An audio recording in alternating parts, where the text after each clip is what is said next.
Okay, comrades, I think we should start now. I'd like to welcome everybody back from our summer break.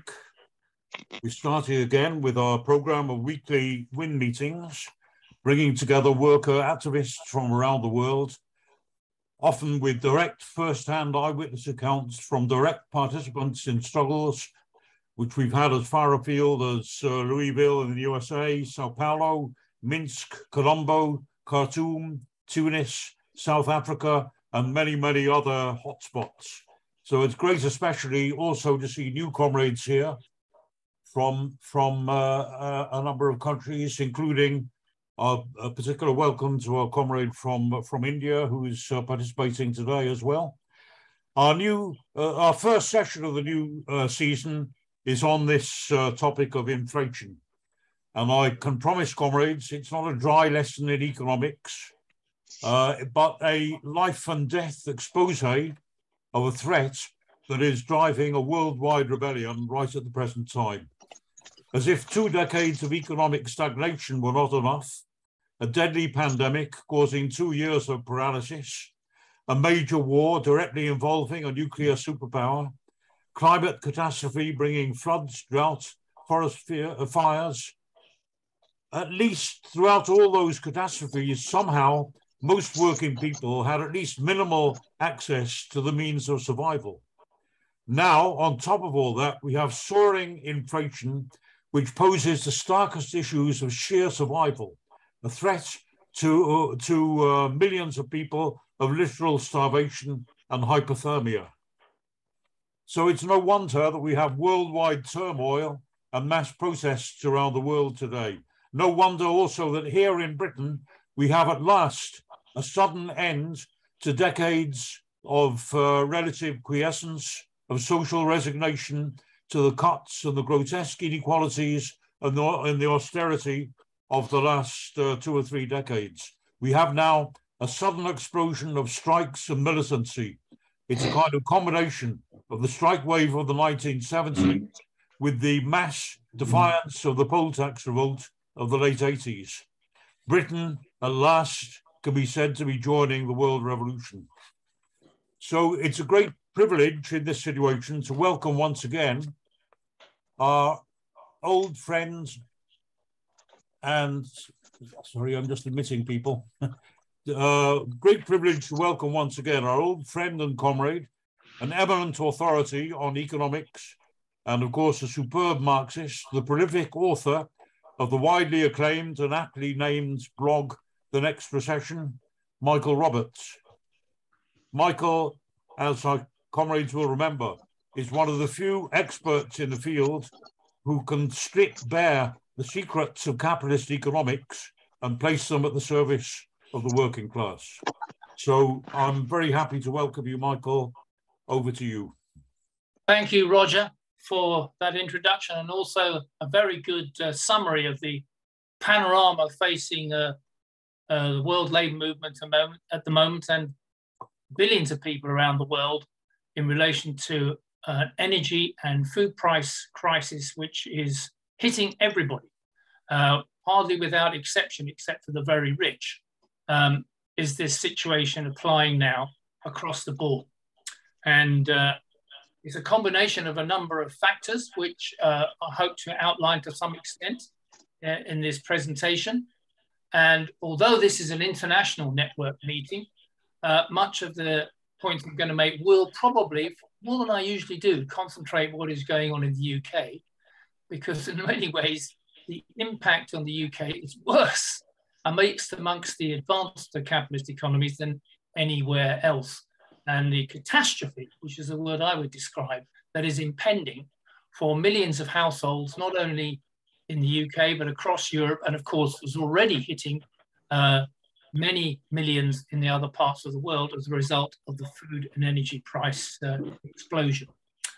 In order to help us look at this, as I usually do, I'm going to present a few graphs to you. So I'll just try and share the screen now to get the right one.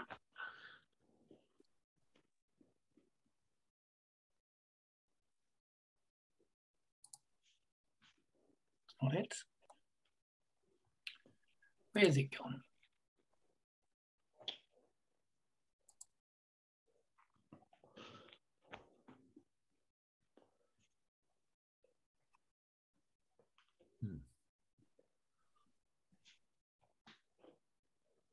You are a co-host, Michael. It should be, you should get. Oh dear, it'll be frozen. Ah.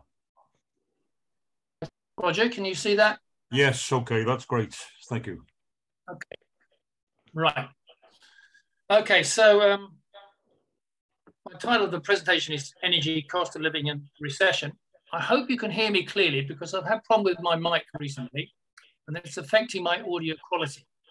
I've tried to change that, but if there's a problem, let me know and I'll try to get as close as possible. But let's start. We can hear you, yeah.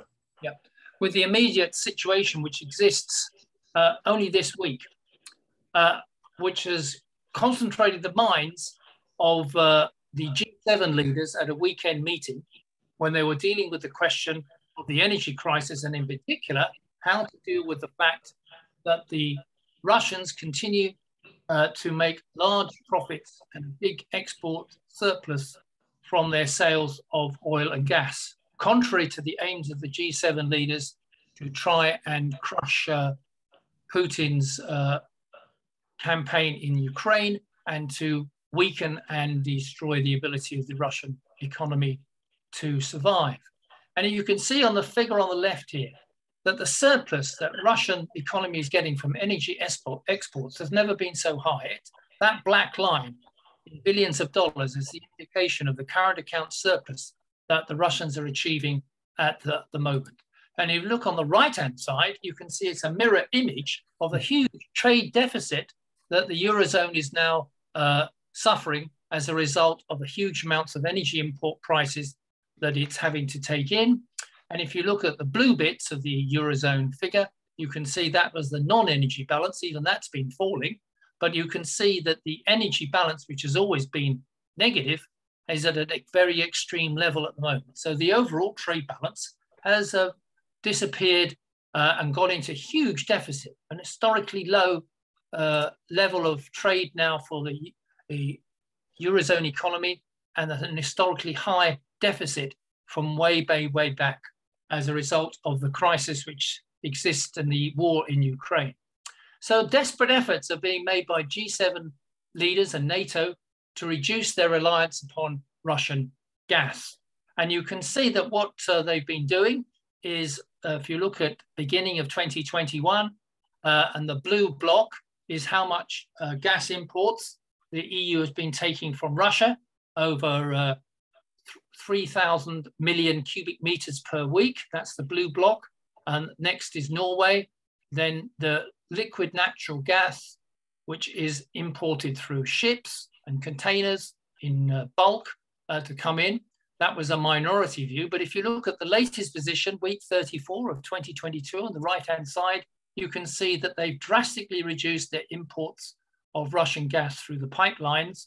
The Norwegian imports are more or less the same, and the Algerian imports more or less the same. So we've seen a big increase in liquid natural gas imports. So what the Eurozone governments are doing is reducing their imports of Russian gas. That's partly to do with the war, but also because Russia has dramatically reduced its exports of Russian gas through the pipeline to Europe. It's reduced it to 20% of average levels. And this week, as a result of so-called maintenance, the Gazprom has cut off gas completely from Europe and in particular from Germany. So there's a crisis here, reduction in Russian gas, which is being partially compensated by imports of liquid natural gas. But you can see that the levels of imports required by the EU per week have declined since the beginning of 2021. But desperately then, governments in Europe are trying to boost their gas reserves. And they've got various gas storage capacity in various parts of Europe, and they've been building up as best they can. And you can see that the capacity now has reached, in the case of Germany, to 83%, They build up their gas reserves prior to the terrible winter that lies ahead when heat and fuel is used the most. And on average, it's 80% in the European Union as a whole. The consumption is relatively low at the moment. You can see that the reserves are higher than consumption in Germany, but that consumption is going to shoot up. That green block is going to shoot up and the red block is going to start going down as the winter goes through.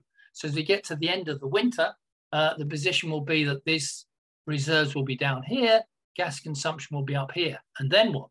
Well, that brings us to the problem that the G7 leaders have been discussing at the weekend. And what they've been discussing is a further weapon in their array of sanctions that they've used against Russia. It's irony that apparently Russia is using its energy exports as they've weaponized it, is the phrase in the West. Well, actually, it's the West that's been weaponizing its sanctions against Russia and producing the retaliation that we've got where, well, they've now cut off gas altogether. But the plan now is, the plan from June was to stop buying any Russian oil as well as gas, but they're still buying that oil because they haven't any much an alternative at the moment in order to provide the energy they need. And Russia is also selling huge volumes at a discounted price to India and China and other countries which don't want to follow the ban being imposed at the end of this year by the European Union and the G7 as a whole. So they've come up with an extra proposal in addition to actually banning it, possibly replacing it, which is they're going to have a price cap. So they're going to say you can buy Russian oil, but you can only buy it if you're a buyer at a price is fixed well below the market price. So the market price is around $80 to $100 a barrel at the moment. Say they fix it at $50 a barrel. Russians can only sell their oil to a broad coalition of countries, to use Janet Yellen's phrase, the US Treasury Secretary, if they sell it at $50. Otherwise, it won't be bought. Any countries that attempt to buy it at a higher price will not get the insurance to have their ships send that Russian oil out to the rest of the globe. So the aim of the finance ministers is to try and get energy prices down, particularly oil prices here, but also to crush overall Russian revenues from crude oil and weaken Putin's ability to fund the war and perhaps destroy his ability to continue his attempt to maintain his position inside Ukraine. Already this proposal and other proposals of that increased gas reserves has actually led to a little bit of a fall in the gas prices. The left-hand side, I don't know if you can see this, but $350 per unit of gas has now fallen, euros, sorry, has now fallen to nearly 200 just in the last week. And that's the result of all these measures that hopefully the market thinks will be introduced and succeed by the European Union. And if you look on the right-hand side, you can see the oil prices too, where they were up at 120, they've dropped to below 100 at the moment. But if we also look at this, both these charts, you can see back at the beginning of 2020, when the COVID slump started, or even at the beginning when the war started, you can see that prices of gas were under 50 euros per unit. And they are now, even now, still at 200 euros per unit. So 4 times larger. So even with this recent fall, they are still 4 times larger. And even if this would have an effect, would it get it down much below 150 with a price cap? We shall see. We don't know. We don't know if that's going to work. It's very unlikely that it will work very effectively. The same applies to oil.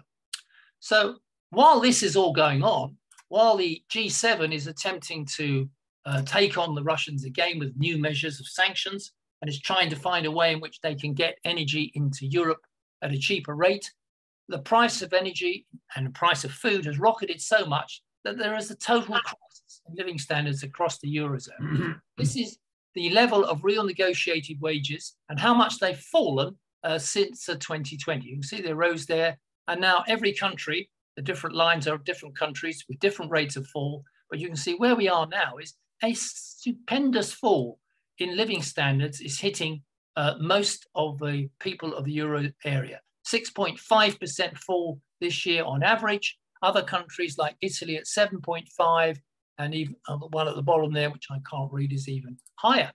That's the Eurozone. But the situation is going to be even worse in the UK. The Bank of England forecasts inflation will reach 13.3% in October. That's just 1 month away. And real household disposable income will fall by 3.7% across 2022 and next year, making it the weakest 2 years on record for income.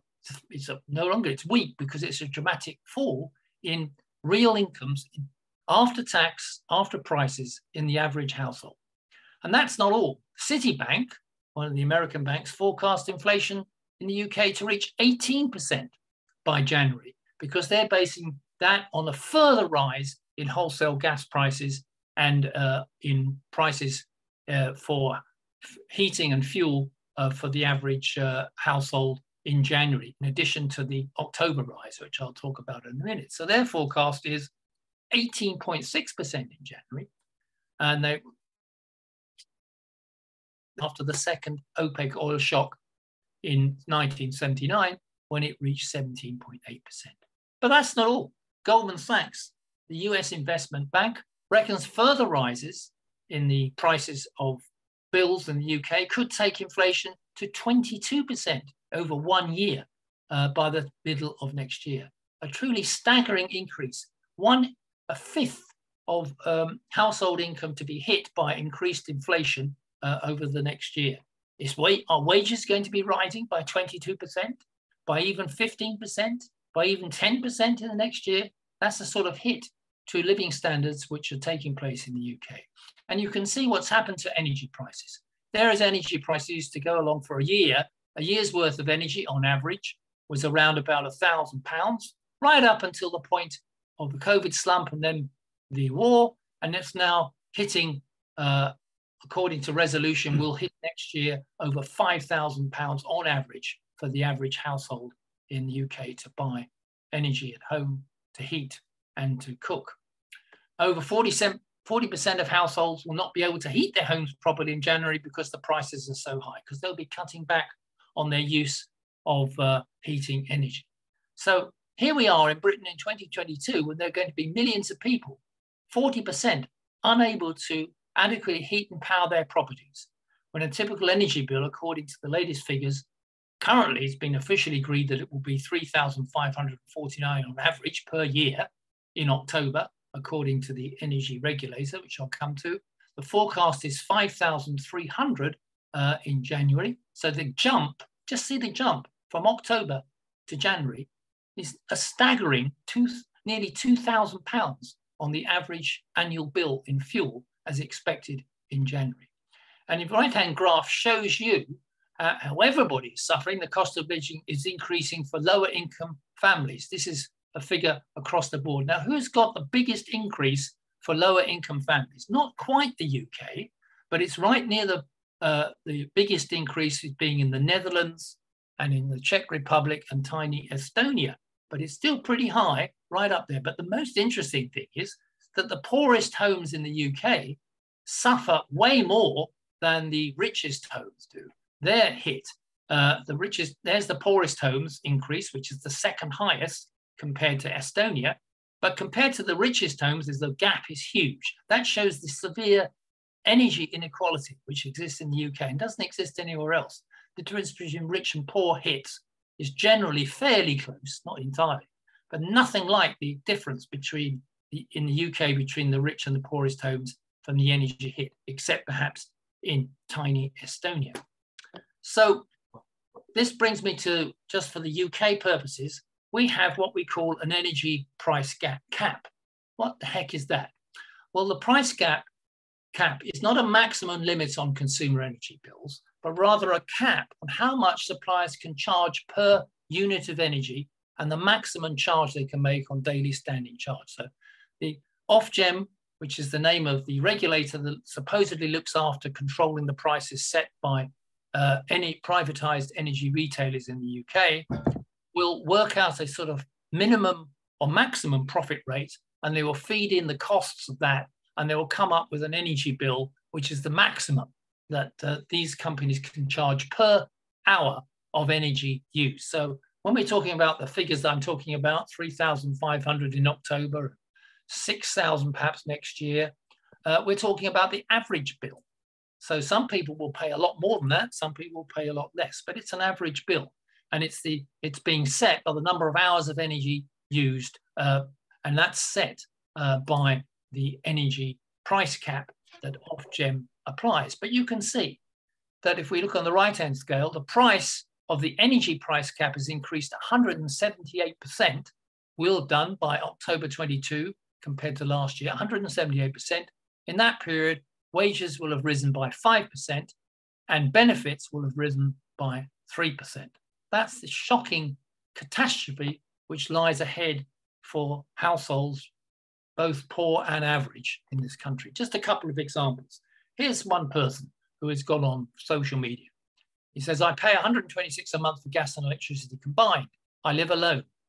I'm in a reasonable job, but I just can't afford the increase that I've been told I'm going to have in October, from 126 a month to £621 a month in this example. And here's an example of a small business, thousands of small businesses facing complete destruction on these bills. My current energy bill for my tiny 22 cover tables restaurant is $2,900 a year. This is my new quote in October 22, 22,516 from 2,928. That cost would I pay more than that in rent, and now more than that will take. Just cannot have the money for this, says this small business. According to a latest survey by a manufacturing organization, almost 6 in 10 companies in Britain now are facing such increases in energy costs that they're reducing their hours of operation, not closing down for periods of time, and perhaps up to close on 6 in 10 of them will now face complete redundancy or collapse, which will mean to redundancies and close down. So all those shops, small shops, cafes, other service industries, which are facing these sort of energy bills from October, January and onwards are in a dire situation unless something is done. It's a total catastrophe, to use the UK think tank Resolution Foundation's comments, where they say that the price rises to 5,386 on average for households this winter. And Britain's leading consumer rights champion, which a lot of people follow, Martin Lewis, said that this is a catastrophe. People will die if they refuse to cook food or heat their homes this winter. And we've just been through a major COVID viral pandemic, which has killed millions and hundreds of thousands in various countries. And now we have a situation where the energy crisis could lead to hypothermia and death, as Roger was saying earlier. But I just want you to look at this table here. This is the forecast for the middle of next year by a reputable company, which is working out the increasing costs across the board. Average will go to 6,600 by the summer of 2023, according to Cornwall Insight. Well, how is that possible? What is going on here? If you look at the bottom, if we take the 6,600, which is the middle of 2023, you can see that's the total average bill. So what's it made up of? Well, there's VAT of 300. There's a little bit of spare money put in to cover possible changes in costs. There's the profit of the retail companies. We have 5 big retail energy companies in the UK. Just 118 out of that 6,000. That's not much profit. This is the operating costs of those retail companies, £257. So actually their profit is 118 on 257, more like 40% markup. But nevertheless, compared to the total cost that the Ofgem regulator reckons will be, their profit is quite small. And then there's what are called network costs, which I'll come to in a minute, 300, much more, 311 than up. So they're added in, those costs. And then there are so-called policy costs. That means things like green energy charges and so on to try and control climate change. But what is the biggest cost? 75% of the total bill, way more than any other items. It is the wholesale cost. What is the wholesale cost? That is the charges made by the big oil companies in the world, BP, Shell, Mobil, for their gas and for their oil. And that is deciding what is the bill really. It's such a big, big increase. So just in one quarter, it goes up by £1,000. So you can see that this is a decisive factor, the overall global market prices for oil and energy. And then the other companies in your country, your distribution companies and your retail companies also make a profit, but their profits are small compared to the huge costs that they have to make to buy oil and gas to provide it. And that's the retail profit margin. So you can see that the profit margin, which is the pink bit of the retail companies in Britain, which everybody moans about, is pretty small when you see the whole big, huge lot of wholesale costs that the oil and gas companies, the big ones, global ones, are charging the retail and distribution companies. So it's not just the retail companies that are making big profits. In fact, energy production and distribution can be considered in three parts. We have the fossil fuel companies, Shell and BP, huge profits. Then we have the gas and electricity generation distribution companies. So when you get a bill from your company, at least in Britain, from the privatized company, they don't actually deliver it down the pipes or lines to you. That's done by a different set of companies called the Big Six, the gas and electricity distribution companies, and they charge the retail companies for that. And then the retail companies add their markup, the Big Five, and that's where you end up with the bill. So you've got those three elements. Of course, if we didn't have a privatized system, we could remove a lot of the profits and extra things that are put into that bill, like dividends to the shareholders. We could reduce loan payments, and we can consider renewables production better. But I'll come to that in a minute. So we have the distribution companies in Britain. These aren't the retail companies. These are the ones not on our bills. These are the ones behind that. Some of them have the same names because they do both. Scottish Power, SSE, E.ON, Centrica, EDF Energy. And they're all owned by various tax havens, sovereign wealth funds, foreign pension funds, and wealthy individuals like Capital Group, BlackRock, Qatar Investment Authority. So these entities are reeking out a load of profit through the distribution company markups to the retail companies. And so the Big Six are taking 10% of UK household bills, but the biggest increase is coming from the big oil companies. Profit margins in the distribution companies are not 2% as they are for retail companies, but 42% or 40%. And they get a big dividend bonanza. Something like 23 billion pounds have been distributed by the Big Six and the retail companies to shareholders in the course of the last 10 years. Money that could otherwise be used to either keep prices down or increase investment. But here are the big people who control the big oil companies, big oil. Not only the Saudis, but BP, Exxon, Shell, Chevron, Gazprom in Russia, and Marathon Petroleum. These are the people setting the prices. This is where the market price comes from. And they're the ones that are driven up or have set the prices for the huge increases in electricity, gas, and other energy needs across Europe and in the UK. So in the first 6 months of this year, this group of producers made a combined adjusted profit of nearly $100 billion, with BP making in one quarter 11 billion, Shell nearly 18 billion, Exxon 12 billion, and Chevron another 12 billion, and France's Total are 10 billion. So that's where the profits are really being made across the board in oil and energy. And as a result, as we know, inflation is totally outstripping wage increases, not just in energy, but across the board. As I said earlier, average wages are now, in real terms, are now falling at the fastest rate for more than 2 decades, as pay growth cannot keep up with the rising cost of living. And this is not just in the UK, although I've concentrated that applies across Europe, and it also applies in the US. We're seeing the biggest falls in real incomes for pay for workers going to work, not on benefits, people working, that we've seen since in the 21st century. And in fact, the level of real wages for the last 2 decades has been so weak and falling for longer and deeper than for over 200 years. So by the middle of the 2020s, Resolution Foundation estimates that the average worker will be in UK be 13,000 a year worse off in real terms than it would have been if we hadn't seen these inflation rises that are taking place now.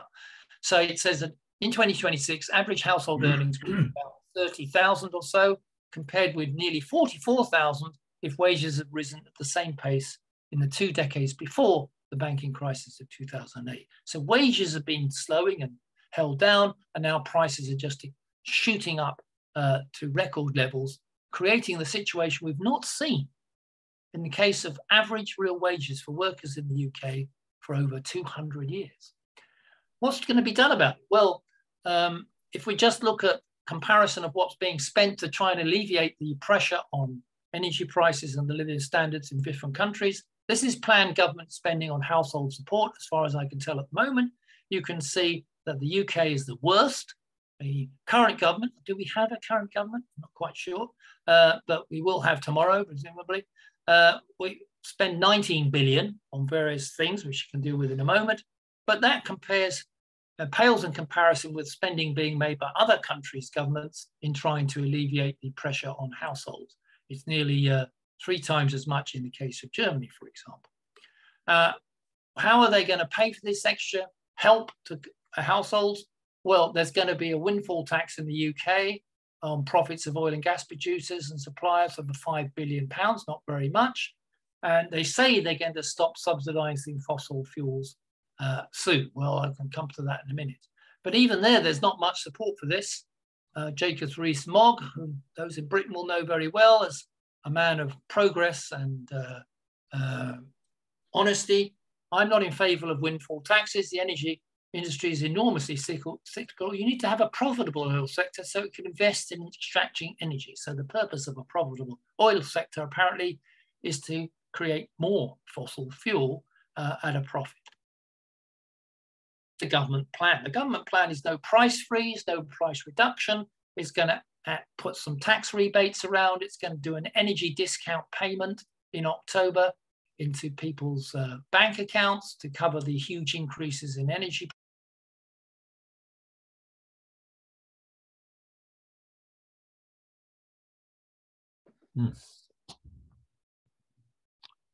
Think tanks, in order to achieve any sort of impact, they would have to double what they're spending at the moment, even though they've announced a small windfall tax. What is the Labour leader intending to do? Labour leaders in the UK are intending to freeze energy prices.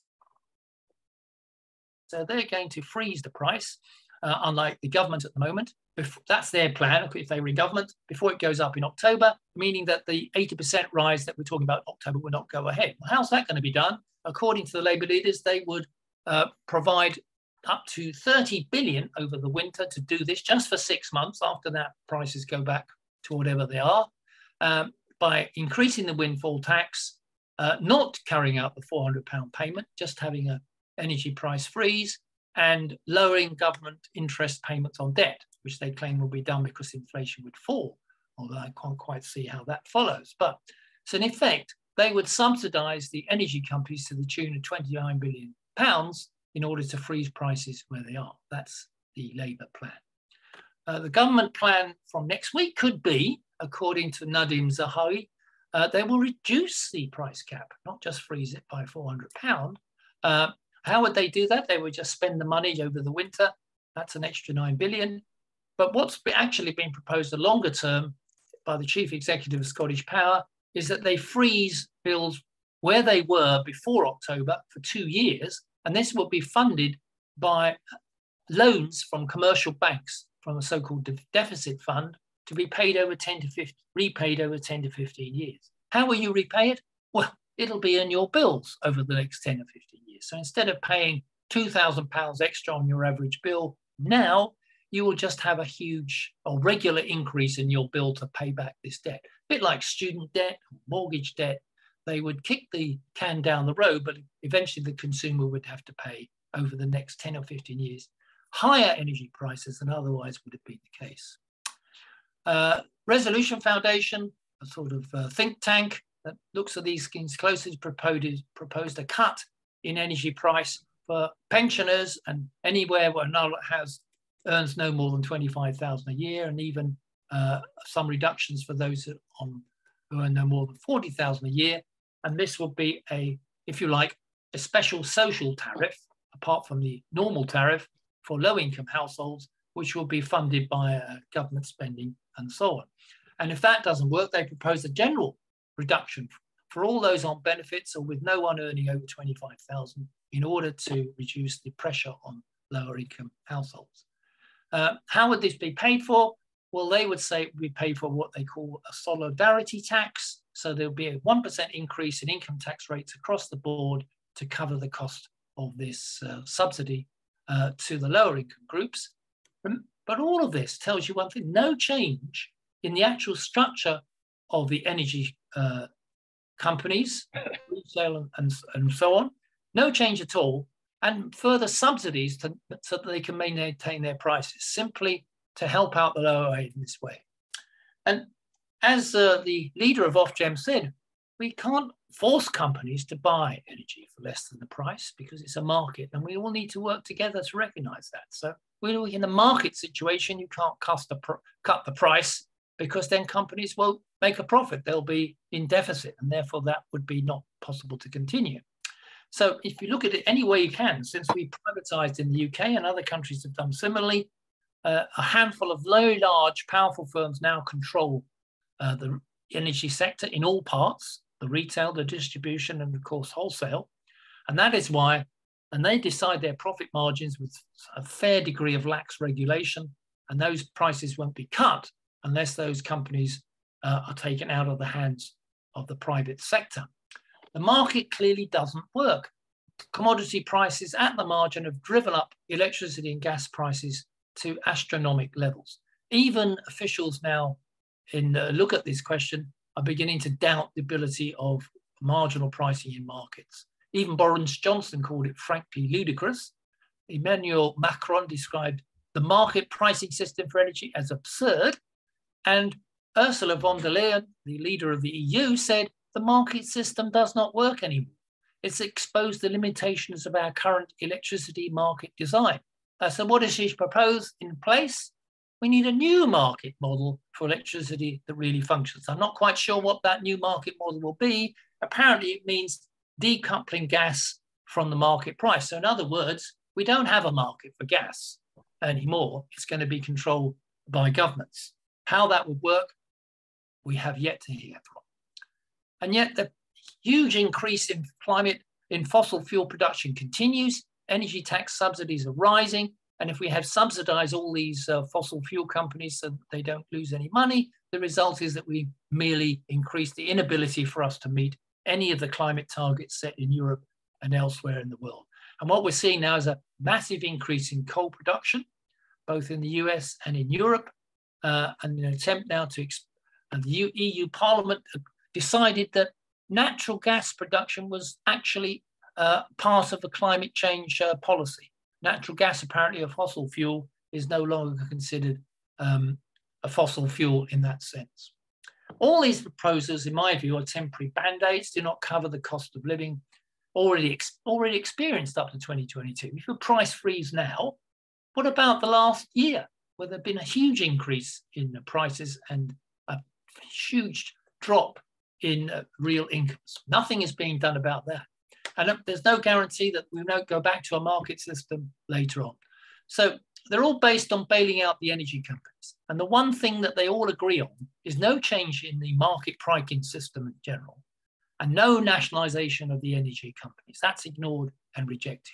The only one proposal that's come for a change is the big five energy retailers it's proposed by the TUC to bring those big five energy retailers into public ownership. If you took their market prices on the stock market, it would cost only £3 billion. And government has already spent £4 billion on bailing out the energy supplier Bulb went bust. So it would cost hardly anything at all. And then they propose a similar social tariff that the Resolution Foundation does. And with public ownership of the retail sector of energy, they would hope to introduce energy allowances and reduce the cost for the poorest as well, so they could restructure the tariffs. That's the TUC proposal. But again, I say, that's fine as it stands, but it only touches the retail sector, as you've seen. The real price disaster is taking place in the wholesale and to some extent distribution sector, not the retail sector. And you can't take over Shell by compensating all the shareholders, because that would be hundreds of billions of pounds. It requires expropriation of the fossil fuel companies if you're to do that. And we know that if common ownership was introduced, it would really make big successful in very small ways and immediate ways. It's sort of happened. 2/3 of all electricity in Germany is owned by municipal companies, like it used to be in the UK. And now, since 2016, for example, Munich Council has provided enough renewable energy to cover all the households in Munich. There's no fossil fuel production being used by Munich. Denmark has a fully publicly owned transmission grid. That's the redistribution thing we've been talking about, and the highest proportion of wind power in the world as a result. And we can see that in the case of several places, community-owned energy can deliver through renewables a greater opportunity to avoid using fossil fuel. Common ownership could provide the opportunity to just that. But that's just local, that's just municipal. What we need, of course, is a global plan to steer investments into things society does need, like renewable energy, organic farming, public transportation, water systems, public health, quality schools, and other things. Such a plan also could be then aimed at organizing development across the world by shifting resources out of useless and harmful production in the north and into developing the global south with basic infrastructure, sanitation systems, the social services and infrastructure that the global south badly needs. And then that would give the opportunity for us to reorganize the equivalent jobs for workers displaced in fossil fuel industry into other areas or other unnecessary or harmful industry into more useful and socially productive areas. But such a plan requires public ownership control of the fossil fuel companies and the other key energy and food sectors. Without that, there can be no plan. And so far, of course, there is no force globally or even nationally in most places moving towards public ownership and control of the fossil fuel companies. Let me just come back to that price cap. I don't think that price cap's going to work. It's not going to deliver the lower prices indefinitely. Russia will find ways around this. And as Goldman Sachs, an investment company, says, they consider it sounds good in theory, but in practice, it's not going to work and prices will stay well higher as leaks will appear in this attempt to introduce this price cap system from January 2023. In the meantime, the world economy is heading towards another global recession. According to the IMF, real GDP in the second quarter of this year, that's the top 20 countries, excluding Saudi Arabia, fell for the first time. You can see on the right-hand side, we had positive growth in previous quarters, and now we're heading towards a slump in the second quarter here. And inflation, on the other hand, continued to rise. And that's the orange bit. So inflation rose, GDP fell globally. That's the top 20 countries in the world, excluding Saudi Arabia. Well, actually 18, because one of the G20 is the EU itself. And so we've seen a 4%, nearly 4% fall in GDP for those countries and a nearly 7% rise in inflation in that last quarter. That's the prospect for the future. And as the IMF puts it, and I think you put it in the publicity that we had for this meeting, the IMF says the global outlook has already darkened significantly since April. The world may soon be teetering on the edge of a global recession, only 2 years after the last one. And the IMF has reduced its forecasts for growth, now expects growth to slow from last year's 6% globally to 3% this year, and again, perhaps lower in 2023. And remember, every time the IMF reports, it lowers its forecasts. So the slowdown from 6.1% in 2021 to 3.2% in 22 is the biggest one-year drop in 80 years in the economic growth forecasts of the IMF. And yet inflation will continue to be higher, as we've seen, than before the global pandemic by this time next year. So we could have entered in the next year or so another slump, only 3 years from the last one, but this time with inflation much higher than we've seen in previous slumps. To sum up what Jacob Frenkel did at the recent meeting of the central bankers and others in the United States. We have an energy crisis, we have a food crisis, we have a supply chain crisis, and we have the war, all of which has profound implications for the economic performance of the world, for the nature in which the world is interconnected, and most importantly, for the relative prices of many, many things. Everything is linked together now. There is no escape from one country. What to do about this? IMF chief economist, or ex-chief economist, Gopinath said, there's a lot of humility in the room amongst the central bankers about what we know and what we don't know. In other words, we don't know anything. We have no solution to this crisis that is hitting the world economy and capitalism in general. And we just finished by saying, I've said in some of my papers recently, or posted recently, that the only way inflation is really going to come down is if we go into a slump. And that will drive inflation when demand collapses and people lose their jobs and so on.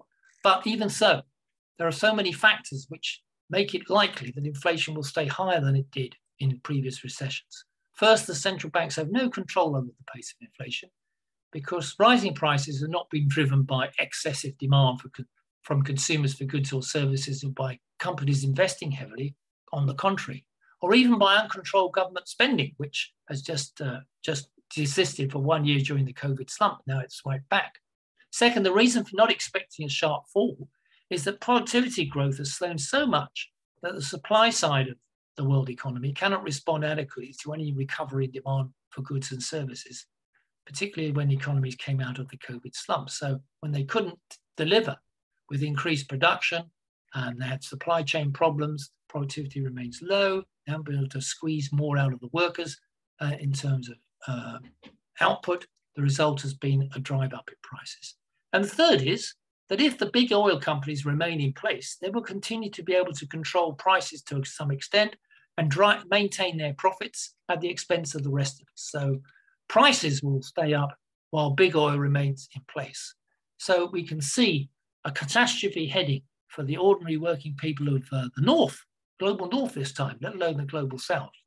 And no real policy to overcome that coming out of the governments that exist in the G7 and in Europe in general. And the issue now is facing us is what working class people in their labour movements can do to turn this around and what campaign programme we ought to adopt. That's me. Right. Thank you. That was a brilliant expose of the situation. Thank you very much, Michael. I'm handing over the chair now to Comrade Finn Geeney. Over to you. Comrades, I apologise for being late to the meeting. My computer was causing me a lot of difficulties this afternoon, but anyway, I'm here and I got the majority of Michael's contribution. And we're very privileged to have a speaker of his knowledge and competence and erudition. So thank you very much, Michael, for that contribution. Now we're opening the meeting for general discussion. So comrades can ask questions, obviously, of Michael, and I'm sure he'll be very happy to answer any questions. And there's loads of issues arising. The connections between wages and inflation. By the way, in the 70s, wages and inflation were rising together. So this notion that higher wages cause inflation is always being challenged. But I'm sure there's several questions people want to ask. Now, if comrades want to discuss issues separately from questions, by all means, anybody is free to say what they choose to say at WIN meetings. So firstly, can anybody who wants to make a contribution or to ask a question of Michael, can they indicate with the hand sign? So straight away, we've got a sign here from Leslie. So Leslie, you can speak away there. Okay, thanks. Yeah, thanks for that, Michael. Really interesting and obviously shows the depth of the crisis we're in. Obviously, we've got the so-called leadership competition, which is a race to the bottom in terms of the Tory party leadership. And from Truss, all we've had is more of trickle-down Thatcher economics and other economic policies, one of which she's talked about, reducing national insurance contributions, would save the better off 1,800, save the lowest paid who pay national insurance about £7 a year. And there's many people who are too low paid to even qualify to pay national insurance contributions. And of course, pensioners don't pay. And part of her solution is more subsidies for big business, including the fuel companies, and fracking. So, you know, again, complete short-sightedness on the part of, you know, of capital. And we've had studies that show the effect on, for instance, you know, especially younger children's brains. Literally, there's a consultant at Alder Hey who's done a lot of work with the Right to Food campaign locally. And it's not just the effect of malnutrition, but the actual effect of cold uses huge amounts of very young children's and babies' energy up just staying warm. So it hinders, again, their development. So we're setting up a whole group of the working class who are going to suffer ill health, you know, many years down the line. And you know, the ruling class have shown themselves totally short-sighted and not developing you know, ways of stopping climate change, not developing publicly owned and run Green New Deal type measures. And obviously we can't afford the parasitic system. But obviously there's political and trade union implications. I mean, I know the Enough is Enough rallies have been going on. On Friday in Liverpool, we had 1,000 people at least. That was the number of tickets sold, and there was probably other people who turned up outside in the hope of getting in for the Enough is Enough rally, and that's like back to the size of the rallies of the 47. But I just wanted to ask a specific question, because obviously bearing in mind what you said, Michael, about, you know, needing a global solution, I was just curious about how EDF can say that they're going to freeze prices at something like 7 or 8%. You know, obviously in terms of a propaganda point, it does show that because it's basically publicly owned, there's more control. But from the figures that you've shown, I'm not sure how they're actually going to be able to pay for that, obviously without getting into further government debt. So I'd just be curious to hear some explanation of that. Thanks very much. Thank you, Leslie. The next speaker to indicate is Richard, and he'll be followed in by Carol. Okay, Richard. Thanks very much, Michael. Richard Brenner here. Good to see you. And just an observation, first of all, that clearly if the oil companies, the wholesale suppliers, are so much to blame for the gross increases in prices, then our local campaigns here perhaps can redirect some of the targets that we had planned for action against some of the retail companies and against Ofgem, and in fact towards more traditional targets such as BP and Shell, where of course we'll find the environmental campaigns alongside us with their concerns as well. So there's the opportunity, it seems to me, for the anti-price rise and the environmental campaigns to build really substantial protest alongside the strike wave. So thank you very much for that observation and for your slides, which I'm sure from the recording will provide the basis for us to be able to produce really good materials locally to show people who's really profiteering from all of this and to arouse their justified anger. I've just got a couple of slightly more theoretical questions here about why these companies are raising their prices.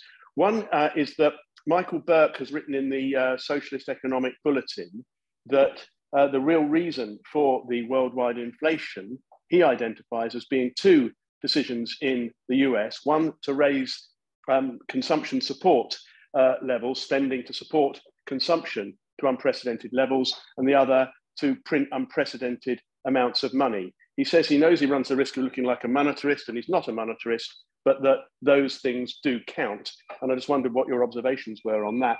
Because my second question is that you've been very prominent and extremely convincing in defending and advocating Marx's theory that the underlying cause of economic crises is declining profitability, which presumably would then cause overvalued capital to be devalued and a struggle to ensue between states and commercial entities and classes about who's going to bear the burden of that. Is inflation a form of devaluation of capital, the devaluation of wages, the devaluation of money? And if so, isn't it a really dangerous form for the capitalist, because it centers people's attention on the state and on the government, and it takes place across the whole of society in a really obvious way? And if that's true, do you think there's a risk that the central banks and the Federal Reserve are going to do what they did in 1978 and crank up interest rates to an incredibly high level to crush inflation and kind of make the recession worse? You know, like Thatcher said, you know, what was it? The weak must go to the wall. A kind of pro-cyclical intervention to drive inefficient capital into the gutter, which for workers means we've got to fight, or we're going to face the most terrible situation for potentially a generation to come. Thank you, Richard. The next speaker to indicate is Carol. Hi, thank you very much, Michael, for that really informative presentation. But I think that in addition to all of the, the question of the war and the oil prices shooting up and creating tremendous inflation, we have to really talk about the environment. Besides the fact that things are going to get worse, but things are in Pakistan, for instance, there were over 1,000 people that drowned in the floods just a couple of days ago, which means the complete ruination of infrastructure. And so it's going to cost that government, which doesn't have any money, billions of dollars, which is going to impact the economy, and it's impacting all of the economies. So it's not just the inflation of oil prices and the greedy capitalists, but the real undermining of infrastructure. And what is that going to do to the economy? I mean, it's going to ruin even further all of the economies of the world. There are tremendous fires in California and in Utah, and floods. And in Texas, there was just major flooding, which also is going to cost millions and millions. So I think we have to factor all of that stuff in when we talk about, what are the prospects for getting out of this situation. The other thing is that the head of the Federal Reserve in the United States just made an announcement a day or two ago that inflation is going to be terrible for years to come. But that's a good thing. I mean, we're going to get out of it and it will turn the economy around. But ultimately, it's a terrible thing because obviously it's undermining the wages of workers all over especially, now in the United States.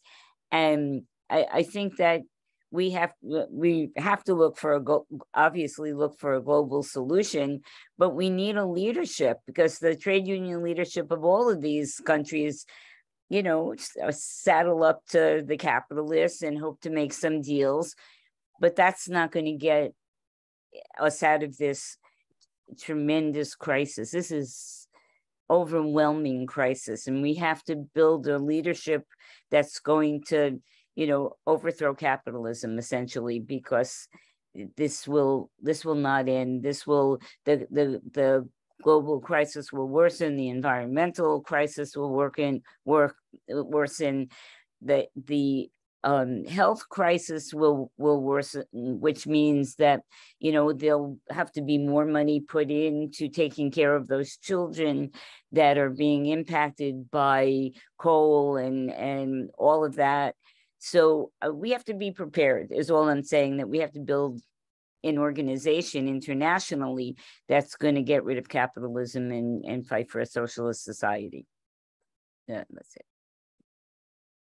Thank you, Carol. Now, the next speaker to indicate was David Hampson, but before David speaks, I want to say there's no further indications after David. Now, as usually happens with meetings like this, there's a big build-up of speakers at the end, and people find themselves restricted to less and less time. So if somebody's thinking of speaking, either making a point or asking a question or stimulating a discussion about some issue that they want to see further discussion on, can indicate soon, because we don't want to see the meeting kind of rushing with a big pile of speakers coming in at the end. So the only other speaker we have at the moment is David Hampson. So David. Okay, thanks, Finn, and thanks for a fantastic introduction to the discussion and some devastating slides, particularly the first one, which shows exactly what economic war looks like in terms of deficits and surpluses. And we have to remember that in all times, war is the most expensive human activity on earth. And it's enormously demanding on all kinds of raw materials and humanity to wage it. And I'll just make some points about that further down. But, so the question is posed in a way, and it could even be argued that, this inflation was caused by Putin's invasion of Ukraine. And there is a kind of context for that. But I would want to raise the question about the falling rate of profit over the last period. And Michael's work, you've indicated this quite definitively, and that leads on to declining investment.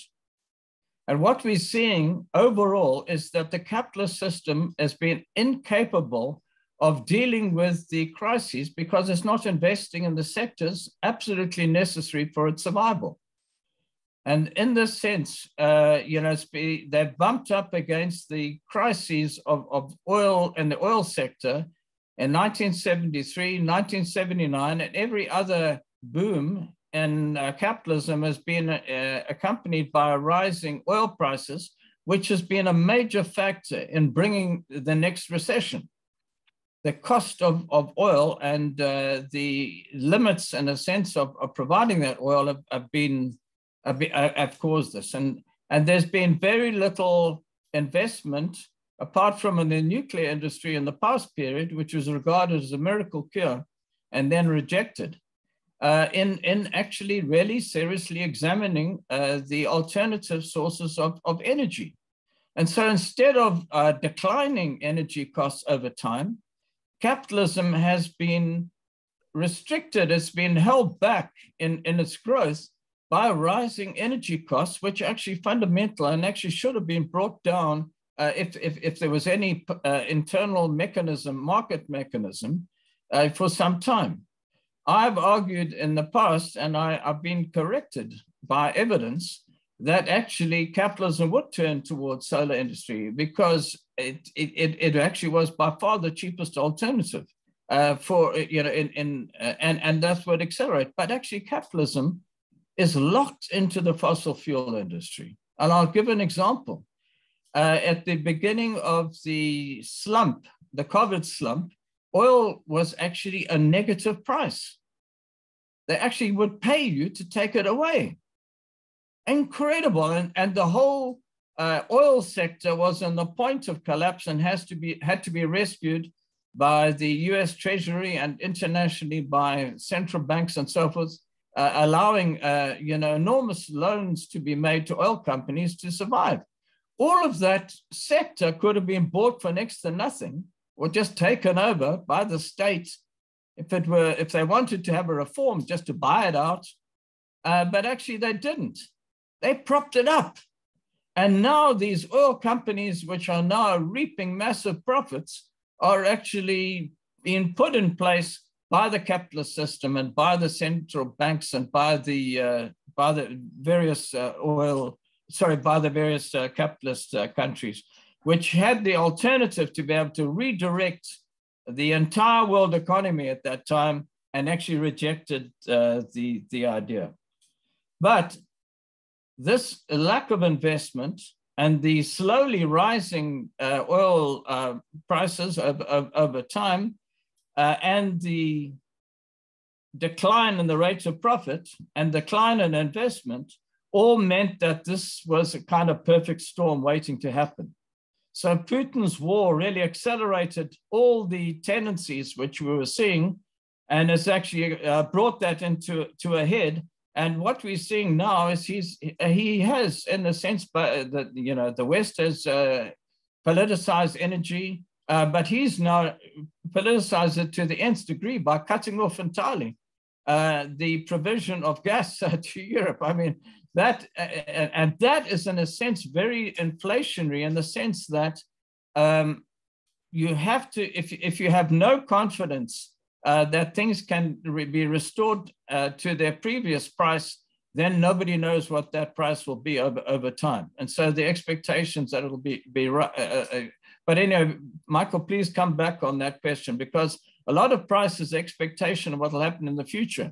If the expectation that it would be, brought under control, Germany's built up its reserves apparently, and then the expectation that it would bring it, bring the prices down. But maybe that is a point in discussion.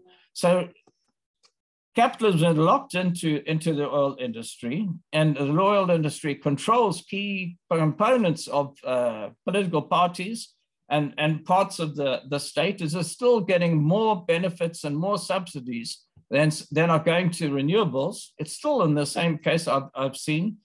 And so we now find that these tendencies are accelerated by competing imperialism, Western imperialism and Russian imperialism, in the sense of its direct political intervention in Ukraine and its attempt to dominate entirely Eastern Europe.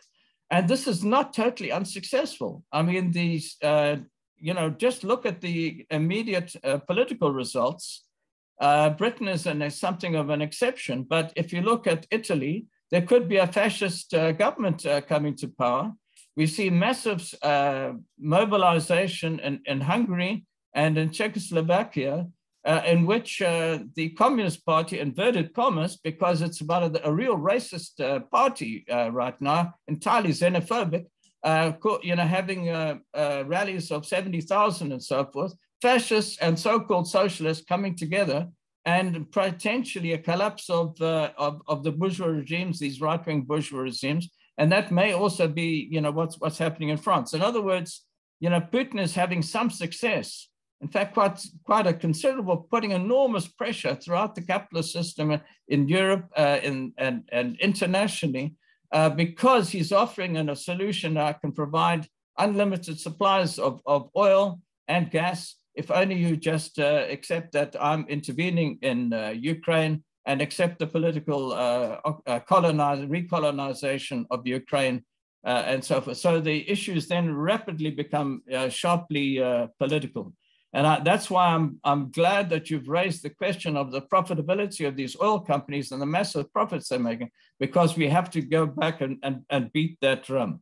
But the other side I want to raise, and unfortunately, I'll have to be short on this, to pick up some points, is that what is happening in Europe and in America is nothing to what's happening in the former colonial world.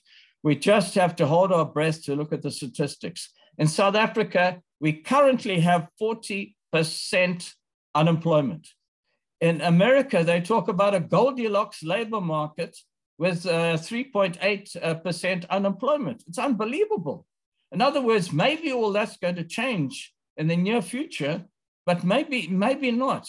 And certainly what we've seen is an enormous increase in the disparity between the economies of the developed capitalist world and those in Africa and in Asia, which are struggling to survive. India is something of an exception at the moment for particular reasons, but we've seen absolute collapse in Sri Lanka.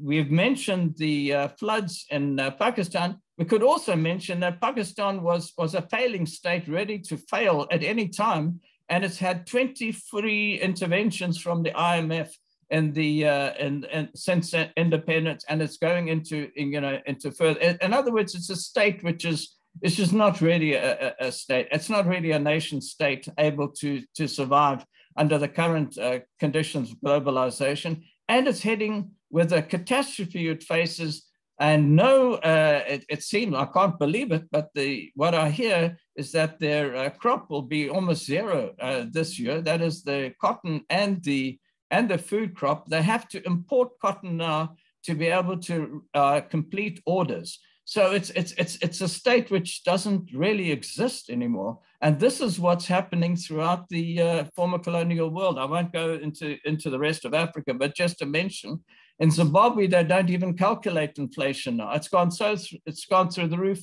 The last calculation was 455% or something like that.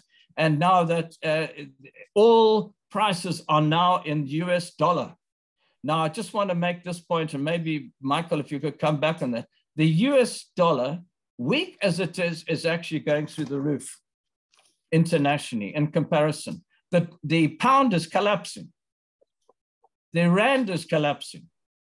It's gone from, at one time, it was greater than the US dollar. Now it's heading towards 20 rand for a dollar. We're seeing a collapse of currencies internationally, and that is doing what I think is being raised is a redistribution of capital internationally as stronger capitalist states come to dominate, not necessarily through military means, although that's always available, but actually through its economic power and ability to turn the tap on or turn the tap off in terms of US dollars.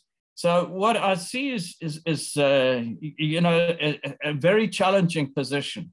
In South Africa, we are on a knife edge politically with this happening, with demonstrations by Black fascist groups to stop foreign Black people getting any medical attention in South Africa. I mean, it's beyond belief. It's something you don't even see in the States or anywhere in Europe yet. But that's one side of it. On the other side, the working class is determined to survive, to struggle for survival. And because of that, we're seeing some renewal in the trade union movement and general strikes taking place, initially rather cautious, but we'll see more determined general strikes taking place. And then we will look to see what's happening in Britain. The figures are catastrophic.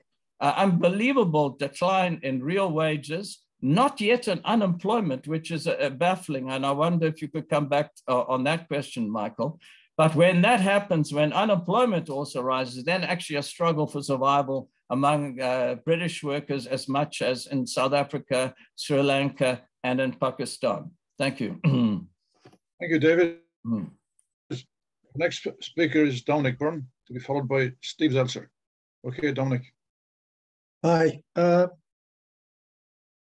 a bit confused or a bit simplistic in the way I think I'm looking at this, but this question of Putin increasing the price of oil, as far as I would see it, the price of oil, the value of oil has not increased by Putin cutting the supply. What's happening is the supply and demand are out of reach, and the oil companies are looking at that as making a killing. And what really gets me about this is that no government is intervening for a section of the capitalist society to cause world disruption, which is basically what seems to be going on, to even, raise the question of threatening the existence of capitalism in the future, that they're so weak, so mealy-mouthed, and so frightened of the capitalists that they're not even prepared to take on a single section of it that would benefit other sections of the capitalist society.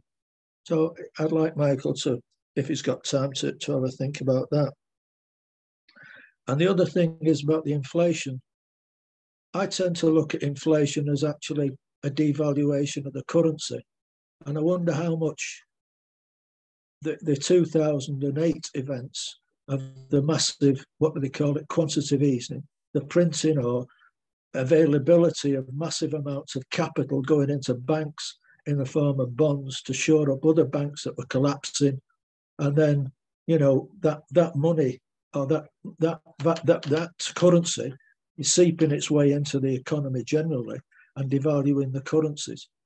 And I think I'd rather look at it that the value of the commodities are not rising; it's the value of the currency that is falling, and it's a means of cutting workers' wages and making them fight for a pittance of what the actual increase in the standard of living is. So maybe that's a bit confused on my part, but I'd like some comments on that if it's possible. Thank you, Dominic. Okay, Steve, you next. Yeah, well, thank you for the presentation, Michael. I think that from the figures that you gave us today, it appears that we're going towards a depression. That a depression, in particularly in Britain, with the inflation rise, and how are they going to get out of it? I mean, the capitalists don't have a solution, and the working class in Britain is engaged in a strike wave, which may lead to a general strike. But what do you believe that the result of this inflation is going to be? Because I mean, you said that a large sections of petty bourgeois will go out of business; they can't survive.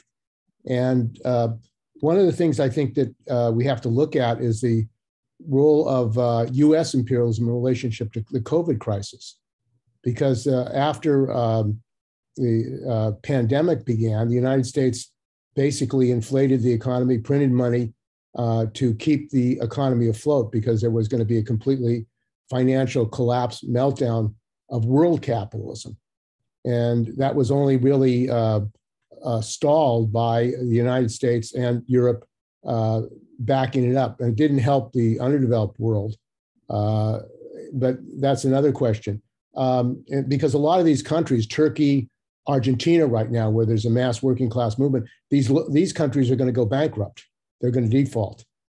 And the effect of that on the world economy is going to be massive, because of the collapse of these economies in the underdeveloped world are going to lead to financial panics and a collapse of the economy. I mean, South Africa is an example of the economic situation. So the future of the interest rates now that the United States is imposing on the world are basically U.S. imperialism is saying to the rest of the capitalist world, you're going to go down before we go down. And I think that's really what they're saying, because the Japan, even the yen at 140, there's a whole crisis internationally being developing and growing. And I agree that this invasion of Ukraine and Russia withholding oil is adding to inflation. It's adding to the crisis.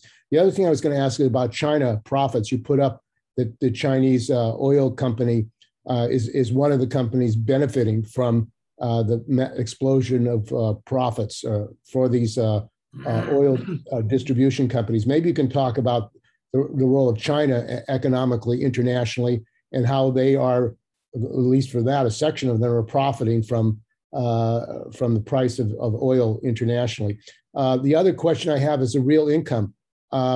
What is the decline of real income in the British working class? What are the figures on that? Because from what you're saying, this inflation and the price of energy is actually going to cut real income of workers in Britain. So do you have any figures on that? Because that is actually obviously exacerbating the class struggle in Britain and the movement of the workers. They can no longer survive unless they strike, unless they get major wage gains to keep up with the inflation. And the last thing is, I think, I mean, it's very clear from your presentation that the end result of this is imperialist war. If capitalism has no way of getting out of these economic contradictions and this growing economic crisis exacerbated by the climate crisis, which Carol talked about, and this war in Ukraine and the pandemic, I think I see no solution other than imperialist war. And I think the crushing of Europe by the United States in this war is an example of that. Germany and the European capitalists have gone along with U.S. imperialism in this war in Ukraine, and the result has been that they could have an economic collapse of their economy. I mean, Russia just shut off gas to Germany, and this is going to have a massive debilitating effect on the German economy. And of course, if the German economy goes into a major decline, we're talking about a world economic decline of proportions that we haven't seen since the Depression. Thank you, Steve. The next speaker is Maya John. Am I audible? Yes, carry on, Maya. First of all, thank you so much for a very interesting and a very detailed exposition of how things are unfolding in the global north. I just wanted to, understand further how this impending particular crisis of the north will become a general crisis, something which you've been hinting at by emphasizing the next big slump. Especially ask this question in a context when there has been a shift of, the center of production for quite some time now to places in the global south, and where there is in the global south a perpetual crisis of low wages and a bundle of consumption which is very small, very low for the laboring poor.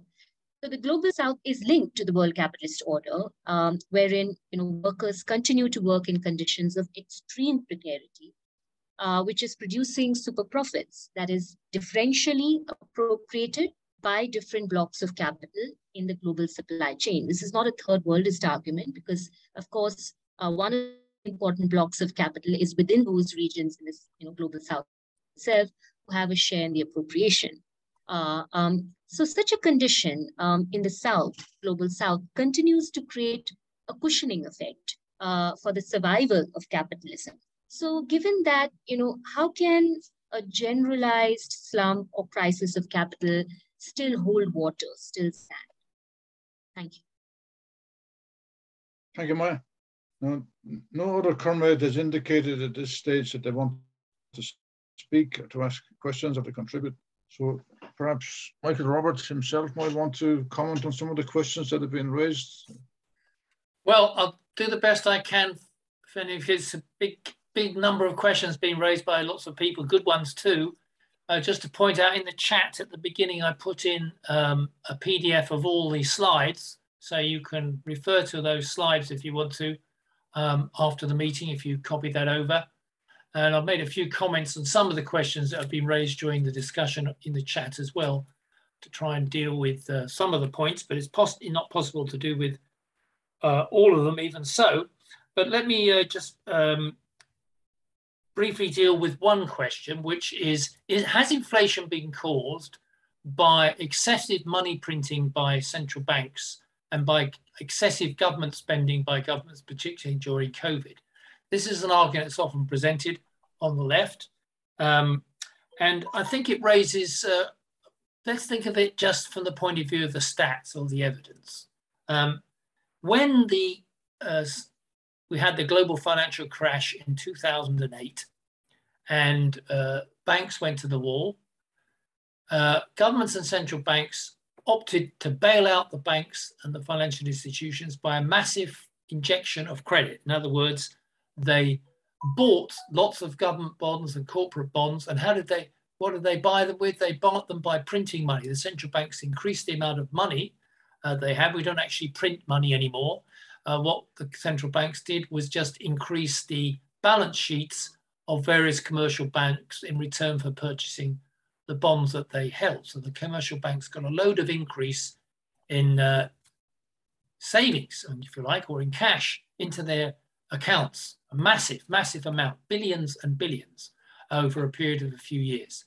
Now, did that lead to a massive increase in the inflation rate between, say, 2009 and 2019 before we got to COVID, those 10 years? No. Inflation was very low in the advanced capitalist economies of around about 2 or 3%. It didn't really rise much higher than that in any of those years. And in fact, in the later years after 2016, it was slowing further. So what happened to all that money? Why didn't it drive up purchasing power and cause inflation? Well, first of all, it didn't get to households. Households never saw any of that money. And it didn't really get to the broad spectrum of productive businesses. It stayed within the financial sector.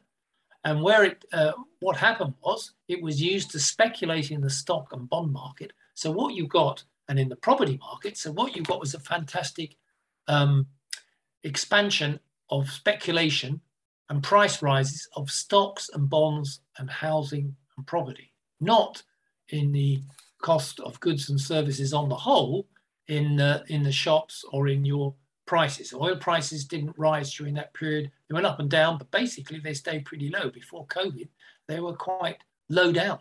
So we didn't get an inflationary spiral caused by that monetary expansion. During the COVID slump, governments were forced to try to subsidize workers to some extent, or in particular, mostly to subsidize companies, particularly big ones with big handouts through government spending. So they did the same thing again. We had quantitative easing, and we had an expansion of fiscal spending by governments. That didn't really cause much of an inflation either. What has driven the recent inflation burst has been the fact that when we came out of the COVID slump, or the advanced capitalist countries gave up trying to save lives and just got rid of lockdowns, and they thought with vaccination they'll just rely on that to avoid any more serious increases in lives. Of course, we know that's not what happened. We had a series of variants, and long COVID now is a major issue, which remains as a legacy of that period. But nevertheless, what we got was people being told to go back to work, or going back to work, often with quite a lot of funds that they hadn't used when they were locked down, particularly amongst the middle classes. So we got a sharp increase in the spending of goods, lesser extent services, but particularly goods that people hadn't been spending on before. But capitalist economy, production-wise, was unable to cope with that expansion. Two things that happened, partly as David pointed out, because of very low profitability, they weren't investing, capacity wasn't ready. Yes, they were employing people, but they were employing people in unproductive areas, low productivity areas, which didn't actually deliver an increase in the productive goods. And also, COVID had left a complete damaging of the global supply system. So globally, there was a breakdown in what we call the global supply chain amongst economists. That means that everything is integrated together. So if you want a motor car, parts come from one country, raw materials and other things come from another country, energy comes from another one, and it gets swapped all around. All that started to break down. Ships got blocked up in ports, and there weren't enough people to restore the levels of supply chains. And the result was that production couldn't match the burst in demand that took place. That's started the inflationary spiral. Then other things took over, as we've seen, particularly as it took place in the inability of food production to match the increase in demand that was necessary, plus energy, and then the war. All those factors came together to add an extra kick to the inflationary spiral. So what does that tell you about what's going to happen with inflation now? The central banks are now hiking interest rates rather than keeping them near zero, which is what they did up until COVID for 10 years, without causing inflation. They wanted inflation to rise, central banks, between 2010 and 2019. They had inflation targets of 2% and so on. They couldn't meet them. They couldn't get there because of the low level of productivity and growth in that period. Now they want to get inflation down, and they're hiking interest rates, and they're not having quantitative easing, they're having quantitative tightening. They're going to cut back on all the purchases of bonds. They're reversing them, selling them all. And the central banks like the Federal Reserve are reducing their balance sheets and taking money out of the economy, taking credit out of the economy to try and get a tighter monetary position and to drive down inflation. But just in my view, just because monetary easing didn't lead to inflation, I don't think monetary tightening is going to reduce inflation.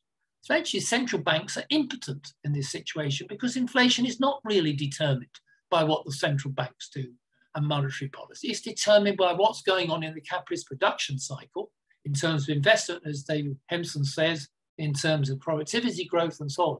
And if those things are not moving to drive down inflation, then they also will not, the central banks will have no effect on that. And the idea that government spending has caused inflation doesn't apply in 2021. That government spending was cut back in most countries after the COVID slump year. And so that should have led to a fall in the inflation rates, but we've seen the reverse. So I think the arguments that governments and central banks actually cause inflation don't hold. So I don't necessarily agree with Michael Burke, who I know well from the Socioeconomic Bulletin, that is the cause of what we've seen in the inflationary spiral. We have got a situation where inflation has taken off for the reasons I've specified, and therefore very difficult to reduce in the next period. And the only way that it's going to fall is because the global economy goes into a slump, which is what I've argued. And that slump is coming, it seems, with increasing possibility. And that will drive down inflation. Why? Because if companies stop investing, if they start reducing their employment levels, because unemployment's very low, at least in official figures, in the advanced capitalist countries, if they start reversing that and actually laying off labor, then incomes will fall, purchasing power will go down, investment will be less, there'll be less spending by companies, and so inflation will begin to fall. But not back to the old levels, in my view, because we've got this serious situation from the global supply chain not resolved, and because we have this energy and food crisis, which is a product of factors, particularly the Ukraine war, because this war has taken place in two key countries for both food and energy. And that's been a big, big factor in why the energy prices have stayed so high and will probably stay higher than they were before the war started, before the COVID slump. So in conclusion, what we're likely to have in 2023 is a slowdown or even a recession globally, and still higher inflation. It used to be called stagflation when I was a young man in the 1970s. Gorgeous I was then, not so now, and not so gorgeous will be the world economy next year as a result of this. All the figures, the predictions I gave you at the end of that presentation from the IMF and other official bodies, they're not my predictions. They're saying we're teetering on the edge of a recession, and we're teetering in a recession, which will mean a slump across the globe, but still higher inflation. I mean, it could not be worse what the next situation is appearing. Inflation will come down. I mean, we're talking in the UK of 10% plus. We're talking in Europe, 7, 8, 9%, US. It'll come down to 4 or 5, but not back to 1 or 2. And that's still a very bad situation for the world economy going forward. And that brings me to the global south. I have to deal with that question, which is obviously I couldn't really deal with thoroughly in the presentation, but I do in my posts on the blog. And I'm very conscious and sensitive to the fact that we often talk about the global north all the time, what's going on in the global north.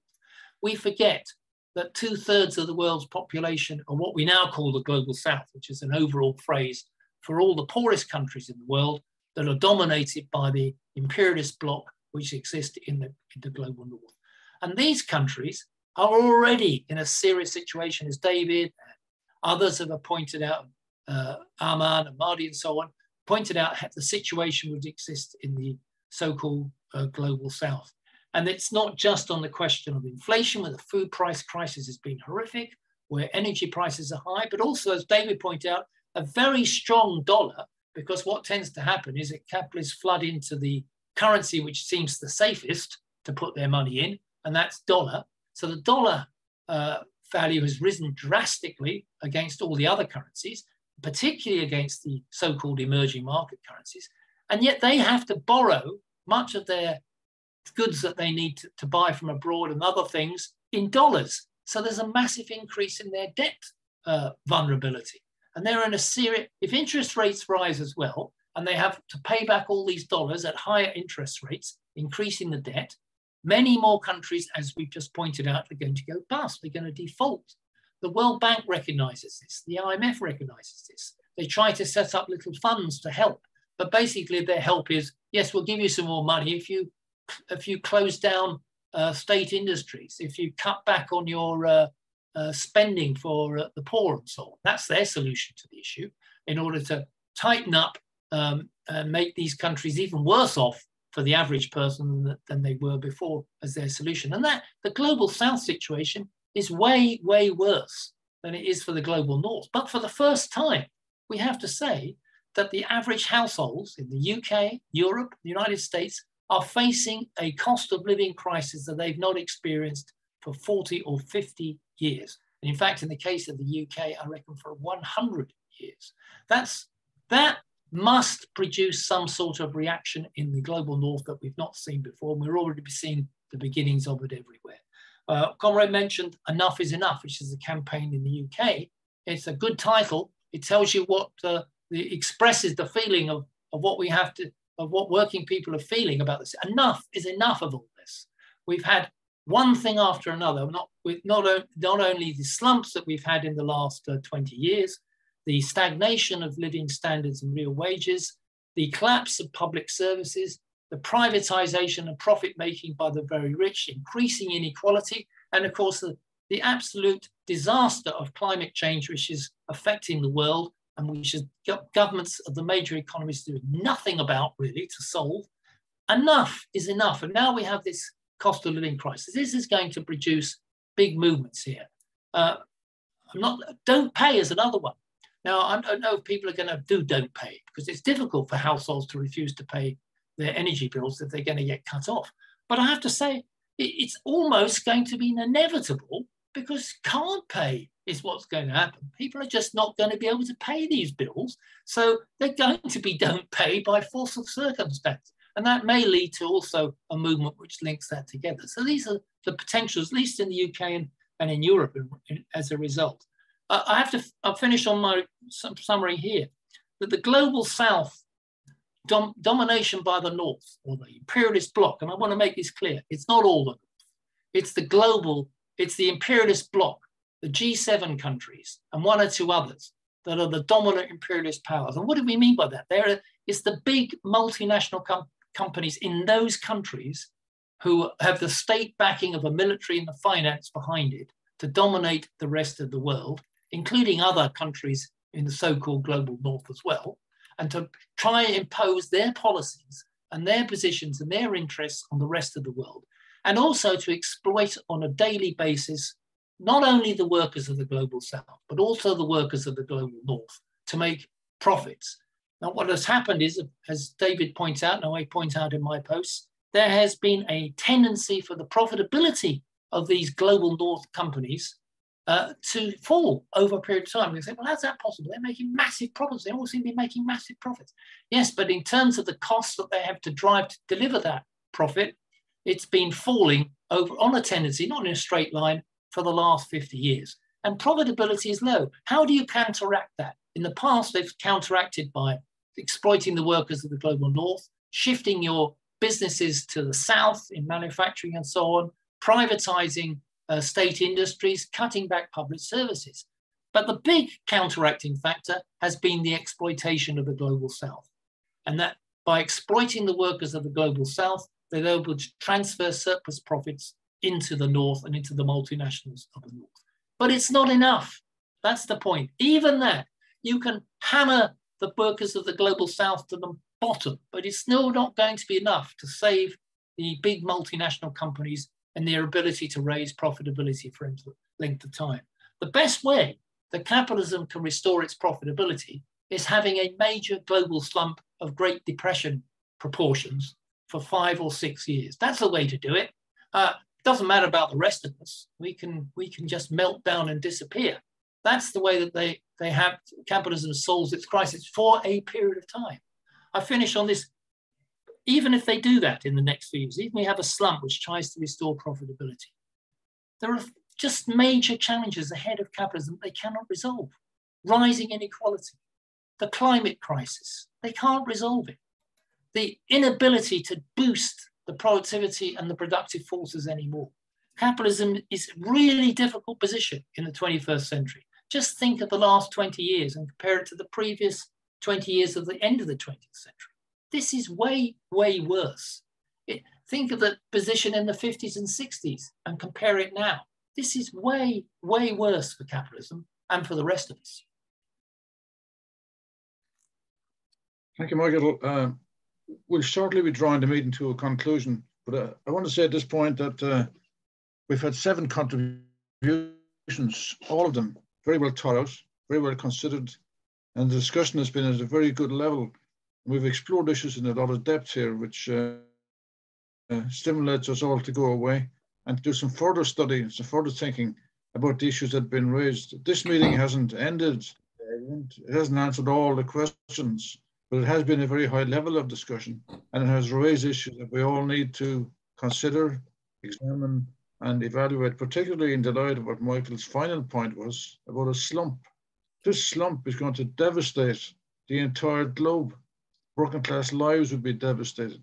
So even though the capitalists might see that as a solution, in terms of the working class, in terms of the world communities, it'll be absolutely devastating. We need to be aware of that the crisis facing us now has enormous consequences for living standards and for global peace and security. Now, I was wondering if Roger wanted to say anything about next week's meeting. Yes. Comrades, I think this has been an absolutely fantastic start to the new season, if you like, of WIN meetings. We've had, I noticed, I think comrades from 8 countries based in 4 continents who participated. We've had, I think we've learned enormously from the discussion. Everybody made a really valuable contribution, and particularly, of course, Michael Roberts. Obviously, inflation is just the latest of the most acute convulsion of capitalist society. And the wave of protests of the last few years is really, I think we can all understand, is just an initial prelude to the raging worldwide uprising that is about to engulf us all. That's why I think the role that WIN is playing, in a modest way and on a small scale, of course, but discussions like ours are a crucial element in the struggle to prepare to build a new society, a rational and harmonious, i.e. a socialist society. So I hope that everybody who's come will continue to come every week, and I hope that more and more comrades will participate, because everybody's contribution is valuable and we can all learn from one another. The next meeting will be on the situation in Ireland. Comrades Jimmy Kelly and other Irish comrades will be participating, and that is another country which is on the verge of quite uncharted territory, shall we say, with the likelihood that Sinn Féin is about to form a government, or at least to participate in as a major partner in a coalition. And what will that mean?